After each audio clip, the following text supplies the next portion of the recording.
ሰላም የተወደዳችሁ ተመልካቾቻችን እንደምን አላችሁ? አማራ ሚዲያ ኮርፖሬሽን ከጎንደር ስቱዲዮ ለሰዓቱ ያዘጋጀነው ዜና ይዘን ቀርበናል። ከዜናዎቹ ጋር መቤቱ ነኛው አብራችሁን ሁኑ። የአማራ ክልል ንግድና ገበያ ልማት ቢሮ የኑሮ ውድነትን ለማረጋጋትና የንግድ ስርዓቱን ለማዘመን በትኩረት እየሰራ መሆኑን ገለጸ። በበጀት ዓመቱ በተደረገው የንግድ ቁጥጥር ከ105,000 በላይ ነጋዴዎች ላይ የማስተካከያ እርምጃ መውሰዱም ተገልጿል። አዲስ አለማየሁ በጉዳዩ ላይ ተጨማሪ ዘገባ አለው። የአማራ ክልል ንግድና ገበያ ልማት ቢሮ የኑሮ ውድነትን ለማረጋጋትና የንግድ ስርዓቱን ለማዘመን በትኩረት እየሰራ መሆኑን ገልጿል። የክልሉ ንግድና ገበያ ልማት ቢሮ ምክትል ኃላፊ አትክልት አሳቢ የግብይት ስርዓቱን ለማዘመንና ገበያን ለማረጋጋት የግብይት ማዕከላትን ከመገንባት ባሻገር አርሶ አደሮችን ከተጠቃሚዎች ጋር የማገናኘት ተግባር እየተሰራ ነው ብለዋል። ንግድ ስርዓቱን ለማዘመን በርካታ ስራዎችን እየሰራን ነው። ግብይት መሰረተ ልማት ይፈልጋል።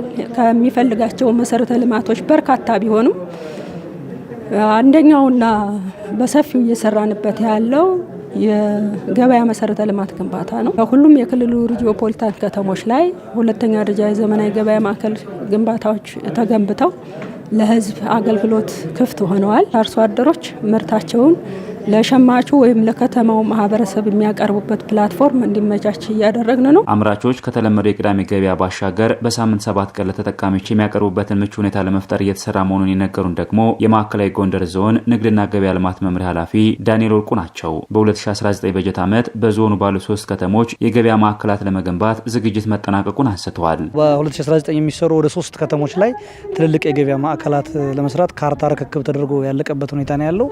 ወረዳው ሌሎች አጋር ድርጅቶች ጋር በመሆን በጀቱን አመቻችቶ የሚሰራቸው ትልቅ ገበያ ማዕከላቸው ነው። በቅናሽ ዋጋ ከሌላው ገበያ ዝቅ ብለው ገብተው ስራ እንዲሰሩ ለማድረግ እየሰራ ነው። የሰሜን ጎንደር ዞን ንግድና ገበያ ልማት መምሪያ ኃላፊ ጌታቸው አማረ በበኩላቸው ህገወጥ የንግድ ስርዓትን ለመከላከል በዞን ደረጃ የንግድ ቁጥጥር ግብረ ኃይል መቋቋሙን ነግረውናል። በቁጥጥር ተግባሩም የእርምት እርምጃ የተወሰደባቸው ነጋዴዎች መኖራቸውን አንስተዋል። ህገወጥ ንግድን በማስቆምና በማስቀረት በኩል የተሻሉ ስራዎችን እየሰራን ነው። ከዚህ ከነዳጅ ዝውውር አኳያ ወደ 6 ነጋዴዎች በዚህ ተገንተው እርምጃ እንዲወሰድባቸው ተደርጓል። ያው የእርምጃው አይነት የእንተናቸው ይለያይ። ኑሮን በማናር ወይም ደግሞ የኑሮ ውድነትን ከፍ በማድረግ በኩል እየተንቀሳቀሱ አሉ። ልክ በየከተማው እየተንቀሳቀስን የበር ተበር ጉብኝት ይባላልና በሱ መሰረት ማረም ያለብን እያረምን የተሻሉ እንቅስቃሴዎች አሉ። በበጀት ዓመቱ በክልሉ ከ300,000 በላይ የንግድ ተቋማት ላይ የንግድ ቁጥጥርና ክትትል መደረጉን የተናገሩት የአማራ ክልል ንግድና ገበያ ልማት ቢሮ ምክትል ኃላፊ አትክልት አሳቢ ከዚህም ከ105,000 በላይ ነጋዴዎች ላይ የማስተካከያ እርምጃ ተወስዷል ብለዋል። ከንግድ አድራሻ ለውጥ ጀምሮ ምርትን በጥራት ለሸማቹ ያለማድረስ በተለይ ከሚዛን አገልግሎት ጋር ተያይዞ በቅሸባ ወይም በቅነሳ ከመሸጥ እና መሰል የተቀመጡ ስታንዳርዶች አሉ። ከዛ ጋር በተያያዘ ጉድለት የተገኘባቸው ከበር ጉብኝት ካደረግንባቸው ከ300,000 በላይ የንግድ ድርጅቶች ውስጥ 115,000 በላይ የሚሆኑ ነጋዴዎች በተለያየ ደረጃ የሚገለጽ ህገወጥነት ተገኝቶባቸው የማስተካከያ እርምጃዎች ተወስደዋል። ይሄ አስተዳደራዊም ህጋዊ እርምጃም የተወሰደባቸው ሁኔታ እንዳለ ማንሳት ይቻላል። ህገወጥ ግብይትን ለመከላከል በሚሰራው ተግባር ህብረተሰቡ እንዲያግዝም ተጠይቋል። በአረንጓዴ አሻራ መርሃ ግብር ከ43 ሚሊዮን በላይ ችግኞችን ለመትከል ዝግጅት መጠናቀቁን የሰሜን ጎንደር ዞን ግብርና መምሪያ ገለጸ። ከተከላ ስራው ጎን ለጎን የተቀናጀ እንክብካቤ በማድረግ የጽድቀት መጠንን ከፍ ለማድረግ እየተሰራ ነውም ተብሏል። ደረጀ ደርበው ተጨማሪ ዘገባ አለው። በዘንድሮው የ2018 ዓመተ ምህረት መገባደጃ ወቅት ይካሄዳል ተብሎ በሚጠበቀው የአረንጓዴ አሻራ የችግኝ ተከላ መርሃ ግብር በተለያዩ አካባቢዎች ከወዲሁ ዝግጅቶች እየተደረጉ ነው። ከሰሜን ጎንደር ዞን ግብርና መምሪያ የተገኘው መረጃ እንደሚያመለክተው በዘንድሮ ዓመት በአረንጓዴ አሻራ መርሃ ግብር ከ43 ሚሊዮን በላይ ችግኝ ለመትከል ታቅዷል። የችግኝ መትከያ ጉድጓድ ቁፋሮ ስራን በቀሪ ጊዜያት ሙሉ በሙሉ ለማጠናቀቅ እየተሰራ ነው ተብሏል። የሰሜን ጎንደር ዞን ግብርና መምሪያ ኃላፊ ጌታቸው አዳነ በዞኑ በ435 የችግኝ ጣቢያዎች ችግኞችን በማፍላት ለተከላ ዝግጁ መሆኑን ገልጸዋል። የተከላ ሞዳሊቲያችን በሁለት መንገድ ነው ማለት ነው። የአንድ ቀን ጀንበር ተከላለና የመደበኛ ተከላው ደግሞ በሁሉም ቀበሌዎች አሉና ማለት ነው። ችግኝ ባፈላነባቸው ወደ 105 የሚሆኑ መደበኛ ችግኝ ጣቢያዎች አሉ። ከዛ ውጭ ቀሪ ደግሞ በግለሰብ ችግኝ ጣቢያ እናመርታቸዋለን። በጥቅሉ ወደ 435 የሚሆኑ ችግኝ ጣቢያዎች አሉ። 43 ሚሊዮን 860 ሺህ ችግኝ ያፈላነባቸው ማለት ነው። ስለዚህ እነዚህ ችግኝ ጣቢያዎች ከአመት ዓመት የችግኝ የማፍላት አቅማቸውን እያሳደግን እዚህ ደረጃ የደረስንበት ሁኔታ አለ። የፍራፍሬ ተከላን ደግሞ ከዚህ በፊት ከነበረው በተለየ መልኩ እናካሄድ ብለን 2 ቦታ የፍራፍሬ ክላስተር ለይተናል። ችግኞች ዘላቂ ሆነው ለማህበረሰቡ ጥቅም እንዲሰጡ በተከላ ወቅት የሚያጋጥሙ ችግሮችን ለመከላከል እየተሰራ ነው ብለዋል። ምን ተክለው እየጸደቀ አይደለም የሚለው የኛም ግምገማ ስለሆነ በቆጠራ የሚያረጋግጥ ነው ስለሆነ ምንድነው ከዚህ በፊት ከነበረው በዚህ አመት የተለየ ነገር ያደረግነው አንደኛ የተከላቀን ጉድጓድ መቆፈር የለበትም ነው። ቅድም እንዳነሳው 79% ደርሰናል። እስካሁን በተከላ ወቅት ቆፍረን ነው የምንጭረው እንጂ በዚህ ወቅት ይሄን ያህል የጉድጓድ አዘጋጅተን አናውቅም። ስለዚህ ቅድሚያ ጉድጓድ ማዘጋጀት አለብን ብለን አሁን 79% ደርሰናል። ኦልሞስት ቀሪውን እንሸፍናለን ባጭር ጊዜ። በተከላቀን የሚቆፈር የችግኝ ጉድጓድ መኖር የለበትም የሚለው በየደረጃው ከፈጻሚ አካላቱ ጋር ተነጋግረናል። ባለፈው አመት ከተተከለው ችግኝ 79% መጽደቁን የገለጹት ኃላፊው በቀጣይ የጽድቀት መጠንን ለማሳደግ ችግኞችን የመንከባከብና ከንክኪ ነፃ የማድረግ ስራ እንደሚከናወን አብራርተዋል። ባለሙያው በስታንዳርዱ መሰረት በማስተከል በስታንዳርዱ መሰረት በማስቆፈር ማህበረሰቡ ደግሞ የመንግስት ሰራተኛውን ጨምሮ የሃይማኖት አባቶች አሉ፣ የሀገር ሽማግሌዎች አሉ፣ ወጣቶች አሉ፣ ሴቶች አሉ በተከላ የሚሳተፉ። ስለዚህ በትክክለኛው ስታንዳርድ እንዲተከል የሁሉም ጥረት መሆን አለበት። በትክክለኛው መንገድ የተተከለው ደግሞ እንዲጠበቅ ከንክኪ ነፃ እንዲሆን ሁሉም ዜጋ ርብርብ አድርጎ የዚህ አመትን ከባለፈው በተሻለ መልኩ እንዲጸድቅ ከወዲሁ ስራ መስራት አለብን። በሰሜን ጎንደር ዞን የተከላ ስራው በ7 ወረዳዎችና በተመረጡ 32 ቀበሌዎች ይካሄዳል ተብሏል።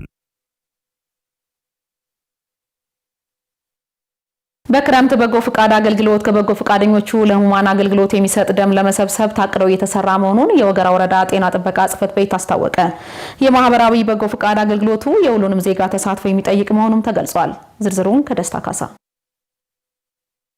በማዕከላዊ ጎንደር ዞን በ2018 ዓ.ም የክረምት በጎ ፈቃድ አገልግሎት ከበጎ ፈቃደኞች 100 ዩኒት ደም ለመሰብሰብ ማቀዱን የወገራ ወረዳ ጤና ጽሕፈት ቤት ኃላፊ መንግስቱ ታደሰ ገልጸዋል። እንግዲህ እንደ ወረዳችን ነባራዊ ሁኔታ በዚህ በጀት ዓመት በክረምት ወራት 100 ዩኒት ደም ለመሰብሰብ አቅደን እንደ ወረዳ እየሰራ እንገኛለን። በዛሬው ዕለት እንግዲህ ከ60 ዩኒት በላይ መሰብሰብ እንችላለን። ምክንያቱም በተደራጀ መንገድ ቅስቀሳ አድርገናል። ማህበረሰቡን ለዚህ በጎ ተግባር እንዲሳተፍ የጤና ባለሙያዎች እንዲሳተፉ ሰፊ ስራ ሰርተናል። ይህ መነሻ ተደርጎ ከታየ ከቅስቀሳው የተቀናጀ ስራ ከመስራታችን አኳያ ወደ 60 ዩኒት እና ከዛ በላይ ይሰበሰባል ብለን እንጠብቃለን። በበጎ ፈቃድ የሰዎችን ህይወት መታደግ ደስታን እንደሚፈጥር በዞኑ በተካሄደው የበጎ ፈቃድ ማስጀመሪያ ላይ ደም ሲለግሱ ያገኘናቸው በጎ ፈቃደኞች ተናግረዋል። ይቻላል እንኳን መላክ ይባላል።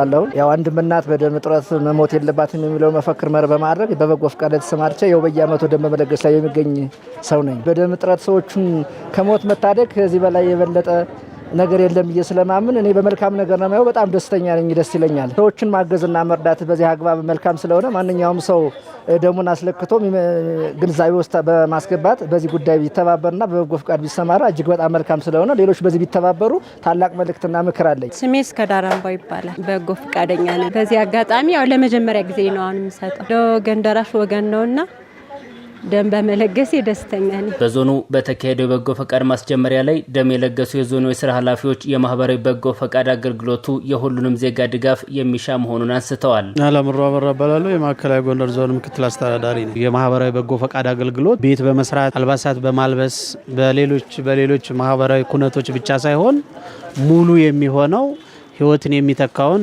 ደምን ስንሰጥ ጭምር ነው የሚለውን በተግባር ለማስረዳት ያደረኩት ነው ማለት ነው። ይዛር ምሳት አረቀኝ ይባላልው የማዕከላዊ ጎንደር ዞን ጤና መምሪያ ላይ መርሃ ግብሩን ከማስጀመር አንፃር በዚህ በጀት ዓመት ከበጎ ፈቃድ ተግባራችን አንዱ ደም ለሚፈልጉ እናቶች፣ ደም ለሚፈልጉ ተጎጆች ደም መለገስ አለብኝ በሚል በራሴ ፈቃድ ነው መስጠት ይፈልጋል። የመንግስት የስራ ኃላፊዎች የበጎ ፈቃድ አገልግሎትን ከማስተባበር ባሻገር በተግባሩ መሳተፍ እንዳለባቸውም መልእክት ተላልፏል። የወረዳ አመራሮች፣ የከተማ አመራሮች ራሳቸው አርአያ ሆነው ሌላውን በማሳተፍ ደም መለገስ መቻል አለባቸው። ማህበራዊ አገልግሎት መስጠት አለብኝ ብለው የሚያምኑ አካላት በሙሉ ደም በመስጠት መሳተፍ መቻል አለባቸው ብዬ አምናለሁ። ደም መለገስ ለተቀባዩ ብቻ ሳይሆን ለሚለግሰውም ሰው የጤና ጥቅም አለው።